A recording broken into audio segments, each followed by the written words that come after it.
स्वागत है आप सभी का हमारे इस चैनल में। सीएससी के माध्यम से आधार यूसीएल सेंटर लेने का कंप्लीट प्रोसेस आज की इस वीडियो में आप सभी को पता चलने वाला है, तो वीडियो को शुरू से लेकर अंत तक जरूर देखिएगा। तो अगर आप एक सीएससी वीएलई हैं और सीएससी के माध्यम से आधार यूसीएल सेंटर को खोलना चाहते हैं, आधार यूसीएल क्रेडेंशियल किस प्रकार से आपको प्राप्त होगा, इसके लिए आपको अप्लाई कहां करना है और कौन कौन से इसमें डॉक्यूमेंट्स लेंगे और किस प्रकार से आपको आवेदन करना है, इसकी कंप्लीट जानकारी आज की इस वीडियो में मिलने वाली है। आपको एक बात पहले ही बता दूं कि सीएससी के माध्यम से आधार यूसीएल सेंटर बिल्कुल फ्री आपको दिया जाएगा। इसके लिए आपको किसी भी व्यक्ति को एक भी पैसे देने की आवश्यकता नहीं है। बस जो भी आपके डॉक्यूमेंट्स होंगे उसके लिए आपको अपना आवेदन करना होगा, उसके लिए आपको अपना एग्जाम कंप्लीट करना पड़ेगा, सर्टिफिकेट को प्राप्त करना पड़ेगा। उसमें जो खर्चा लगेगा वो अलग बात है, लेकिन सीएससी के माध्यम से जो आपको आधार सेंटर दिए जाते हैं वो बिल्कुल फ्री ऑफ कॉस्ट आपके ईमेल आईडी पे आपका आधार यूसीएल क्रेडेंशियल सेंड किया जाता है। लेकिन इसके लिए आपको कौन कौन से डॉक्यूमेंट्स की आवश्यकता पड़ेगी, किस प्रकार से आपको अप्लाई करना है, इस विषय में आज की इस वीडियो में कंप्लीट जानकारी मिलने वाली है। तो अगर आप लोग भी सन 2024 में सीएससी के माध्यम से आधार यूसीएल सेंटर लेना चाहते हैं तो किस प्रकार से आपको लेना है, इसका कंप्लीट प्रोसेस आज की इस वीडियो में आपको कंप्यूटर स्क्रीन पर ले चलकर दिखाने वाला हूं। तो वीडियो को शुरू से लेकर अंत तक देखिएगा और अगर आप चैनल पे पहली बार आए हो तो फटाफट चैनल को सब्सक्राइब करने के साथ साथ नोटिफिकेशन बेल आइकन को ऑल पे क्लिक करके ऑन कर दीजिए ताकि आप इसी प्रकार की इंफॉर्मेटिव वीडियो सबसे पहले देख पाएं। तो चलिए शुरू करते हैं। तो दोस्तों, सीएससी के माध्यम से आधार यूसीएल सेंटर लेने के लिए आप सभी को वीडियो को शुरू से लेकर अंत तक देखना है। वीडियो को बिल्कुल भी स्किप नहीं करना है। अगर आप वीडियो को स्किप कर देते हैं तो ऐसे में आपको आधार यूसीएल सेंटर नहीं मिल पाएगा। तो वीडियो को आपको ध्यानपूर्वक देखना है ताकि हर एक इंफॉर्मेशन आप लोग अच्छे से समझ सकें और किस प्रकार से आपको अप्लाई करना है इसका पूरा प्रोसेस बताने वाला हूं। जैसा कि आप यहां पर देख पाएंगे, मैं सबसे पहले यहां पर एनरोलमेंट वाले ऑप्शन पे क्लिक करता हूं।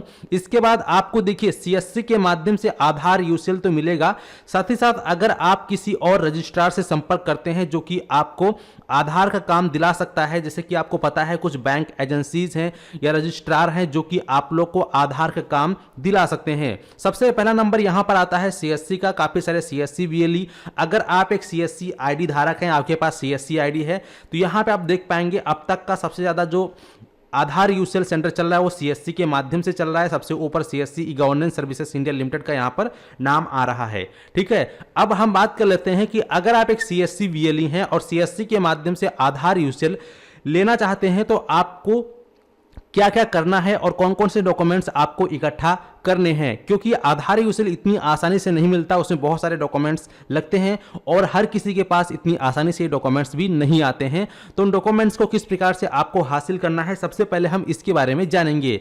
तो सबसे पहले आपको इस साइट पे आना होगा। इसका लिंक मैं आपको अपने वीडियो के डिस्क्रिप्शन बॉक्स में दे दूंगा। यहां पे आप आओगे, जिसके माध्यम से हमने आपको कंप्लीट प्रोसेस बताया हुआ है कि आप लोग यहां पर देख सकते हैं, बताया गया है dear VLE, this is to inform you that registration of Aadhaar demographic update service UCL is live now through CSC. यानी कि सीएससी के माध्यम से आप लोग रजिस्ट्रेशन कर सकते हैं। रजिस्ट्रेशन करने के लिए यहां पर आप सभी को एक लिंक भी दिया गया है। हालांकि अगर आप ऑनलाइन रजिस्ट्रेशन करेंगे तो फिलहाल अभी ऑनलाइन रजिस्ट्रेशन नहीं हो रहा है। जब ऑनलाइन रजिस्ट्रेशन स्टार्ट होगा तो मैं आपको अलग से वीडियो बनाकर प्रोवाइड कर दूंगा। फिलहाल रजिस्ट्रेशन हो रहा है, लेकिन किस प्रकार से इस समय रजिस्ट्रेशन हो रहा है इसके विषय में जानने से पहले हमें यह जानना है कि इसमें कौन कौन से डॉक्यूमेंट्स लगेंगे। तो यहां पे देख सकते हैं, सबसे पहले आपके पास आधार यूसीएल रजिस्ट्रेशन करने के लिए आपके पास वीएलई बैंक बीसी कोड होना चाहिए, यानी कि आपके पास किसी भी बैंक का बीसी पॉइंट होना चाहिए, वो भी सीएससी के माध्यम से ही मिला हुआ होना चाहिए। काफी सारे लोग क्या करते हैं कि फिनो पेमेंट बैंक का सीएसपी ले लिया या फिर एयरटेल का सीएसपी ले लिया, किसी और बैंक का सीएसपी डायरेक्ट ले लिया है, सीएससी से नहीं लिया हुआ है। तो ऐसे में आपको आधार का काम सीएससी के माध्यम से नहीं मिलेगा। अगर आपको सीएससी के माध्यम से आधार का काम लेना है तो आपके पास सीएससी के माध्यम से ही किसी बैंक का बीसी पॉइंट होना जरूरी है। दूसरे नंबर पे आता है आधार NSEIT ऑपरेटर या सुपरवाइजर सर्टिफिकेट। अगर यह सर्टिफिकेट आपके पास मौजूद नहीं है तो आपको फौरन जो है अपना ऑनलाइन रजिस्ट्रेशन करना है। जिसका फीस लगभग 450 रुपये है। आपको पेमेंट कटाना है और आपको इसका एग्जाम देना होगा।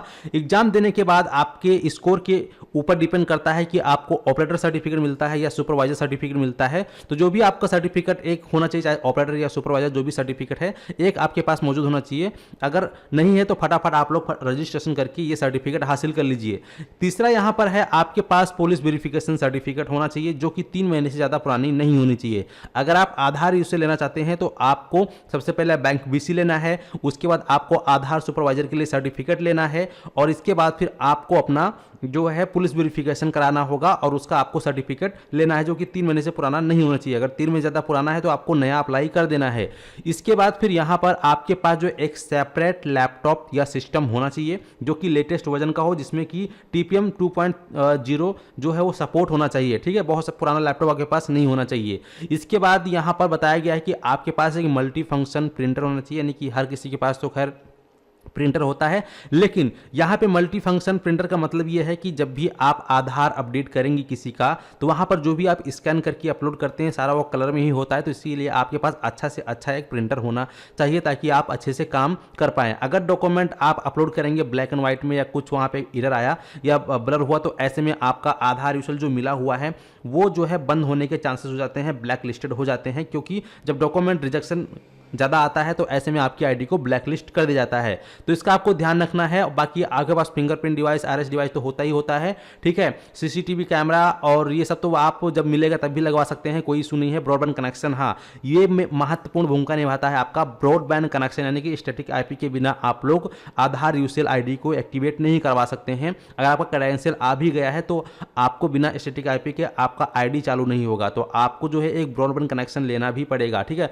तो उसका आपको ध्यान रखना है। बस यही जो खास चीजें मैंने आपको बता दिया। बाकी जो छोटी मोटी चीजें देखिए, टॉयलेट फैसिलिटी वगैरह वगैरह, तो ये हर किसी के पास नहीं होता, ये फालतू कर दिया हुआ है। ठीक है, अब हम आगे बढ़ते हैं और बात करते हैं कि किस प्रकार से आपको आवेदन करना है। तो अगर आप आधार यूसेल CSC के माध्यम से प्राप्त करने के लिए योग्य हैं, सारे डॉक्यूमेंट्स आपके पास मौजूद हैं। आप देख पाएंगे इसमें साफ साफ बताया गया है कि अगर आप आधार यूसेल सेवा केंद्र खोलना चाहते हैं तो आपके पास सबसे अच्छा ऑप्शन है कि आपको CSC कॉमन सर्विस सेंटर के माध्यम से कम लगातार अपने CSC ID से 3 महीने तक ट्रांजैक्शन अच्छे से अच्छा करना है। आपको दिखाना पड़ेगा CSC को, और बैंक BC में भी आपको कंटिन्यू ट्रांजैक्शन करना है। ध्यान रहे, आपकी CSC ID 3 महीने पुरानी होनी चाहिए, आपका बैंक BC भी 3 महीने पुराना होना चाहिए। अगर आपका बैंक BC आपने आज या कल मिल लिया है, तुरंत अप्लाई करेंगे तो ऐसे में आपको नहीं मिलेगा, आपका एप्लीकेशन रिजेक्ट हो जाएगा। इसका आपको ध्यान रखना है कि आपका बैंक BC 3 महीने पुराना होना चाहिए और आपको कंटिन्यू उस पर काम करते रहना है। ठीक है, अब आपके पास सभी डॉक्यूमेंट्स अगर मौजूद हैं तो अब आपको अप्लाई कैसे करना है। देखिए, सबसे पहले आपका जो भी आधार सुपरवाइजर सर्टिफिकेट है वो लेना है और आपका बैंक BC कोड जो है वो लेना है, और आपका जो भी डॉक्यूमेंट्स इसमें बताए गए हैं सभी की एक लिस्ट बनाकर आपको सभी डॉक्यूमेंट्स इकट्ठा करना है और उसको आपको करना है स्टेपलर। ठीक है, स्टेपलर करने के बाद हमें मौजूद रख लेना है। अब आपको अपने CSC DM से इसके बारे में बात करनी पड़ेगी। आपका CSC DM से आपको बोलना है कि मुझे आधार यूसेल के लिए रजिस्ट्रेशन करना है और इसका जो है ऑनलाइन रजिस्ट्रेशन अभी नहीं हो रहा होगा, तो आपको जो है ऑफलाइन इसका रजिस्ट्रेशन करवाना पड़ेगा। सबसे पहले यहाँ पर मैं आपको दिखा दूँ CSC आधार UCL। ठीक है, तो यहाँ पे इस प्रकार से आप सर्च करेंगे CSC आधार UCL, तो जो CSC का ऑफिशियल साइट है आधार UCL रजिस्ट्रेशन डिजिटल सेवा कनेक्ट csccloud.in, ये CSC का ऑफिशियल साइट है। ठीक है, जैसे आप इस पर क्लिक करोगे इस प्रकार से अंडर मेंटेनेंस आएगा, यानी कि आप ऑनलाइन आवेदन तो कर नहीं सकते हैं। तो ऐसे में जो भी डॉक्यूमेंट्स हमने आपको बताए हैं उन सभी डॉक्यूमेंट्स को सबसे पहले आपको अपने पास इकट्ठा करना है और आपको अपने CSC DM से इसके बारे में बात करनी पड़ेगी, और उसके बाद आपका जो है आवेदन ऑफलाइन आपका CSC DM करवा देगा और आपका जो भी डॉक्यूमेंट्स उसको बाई पोस्ट जो भी आपका जैसे कि यूपी में लखनऊ है, तो इस प्रकार से जहाँ का भी आपका स्टेट है वहाँ का जो हेड ऑफिस है वहाँ पे आपका डॉक्यूमेंट को भेज दिया जाएगा, और जिसके बाद लगभग 2 से 3 महीने लगते हैं क्रेडेंशियल तैयार होने में। डॉक्यूमेंट्स वगैरह वेरिफिकेशन हो जाने के बाद जो क्रेडेंशियल होगा आपकी ईमेल आईडी पर आएगा। ठीक है, और ईमेल आईडी पे जब क्रेडेंशियल आपका आ जाता है आधार यूजर वाला, तो लगभग 15 से 20 दिन के अंदर आपकी आईडी को आपके सिस्टम के साथ और आपके स्टैटिक IP के साथ मैप करके एक्टिवेट कर दिया जाता है, जिसके बाद आप लोग फिर आधार का काम कर सकते हैं। लेकिन ध्यान रहे, आप जो है आधार यूसेल यानी CSC के माध्यम से जो आपको आधार यूसेल मिलेगा उससे सिर्फ और सिर्फ आप मोबाइल नंबर, ईमेल एड्रेस और डॉक्यूमेंट बस यही सब काम कर सकते हैं। बाकी नाम DOB वगैरह आप अभी फ़िलहाल अपडेट नहीं कर सकते हैं। आने वाले समय में हो सकता है कि ये दोबारा से CSC में एक्टिव हो जाए तो फिर VLE काम कर पाएंगे। और एक चीज़ का यहाँ पे ध्यान देना है आप लोग को कि अगर आप CSC के माध्यम से आधार यूज़र लेना चाहते हैं तो आपको किसी को कोई पैसे नहीं देना है, फ्री में आपको ये ID दी जाती है। और अगर कोई आपसे पैसे की मांग करता है तो ऐसे में आपको फिर उसको कुछ भी नहीं देना है, ठीक है। इस चीज़ का आपको विशेष ध्यान रखना है। तो आप लोग को इस साइट पे आना है ज़रूर और इसको आपको अच्छे से रीड आउट कर लेना है अगर आप एक VLE हैं, आप चाहते हैं, क्योंकि इसमें हमने कंप्लीट जानकारी और सभी रिक्वायरमेंट जो CSC के माध्यम से बताई गई हैं वो सभी जानकारी हमने आपको दे दी है। आप लोग अच्छे से इसको पढ़ लीजिएगा और इसके बाद जो भी डिटेल्स आपके पास नहीं है, जो भी सर्टिफिकेट आपके पास नहीं, सबसे पहले आप उसको ले लेना, रेडी हो जाना। फिर आपको अप्लाई करना है अपने CSC DM के थ्रू, ऑफलाइन ही आपको अप्लाई करना पड़ेगा, ठीक है। उम्मीद करते हैं कि आप लोग अच्छे से समझ गए हैं। और अगर आपको CSC के माध्यम से आधार यूज़र नहीं मिल पाता है तो किसी और के थ्रू अगर आप आधार सेंटर लेना चाहते हैं तो आप लोग कमेंट सेक्शन में कमेंट करके जरूर बताइएगा। मैं किसी अन्य रजिस्ट्रार के माध्यम से आपको आधार यूज़र लेने का पूरा प्रोसेस नेक्स्ट वीडियो में बताऊंगा, अगर आप लोग कमेंट करके कहेंगे तो। चलिए इस वीडियो को यहीं समाप्त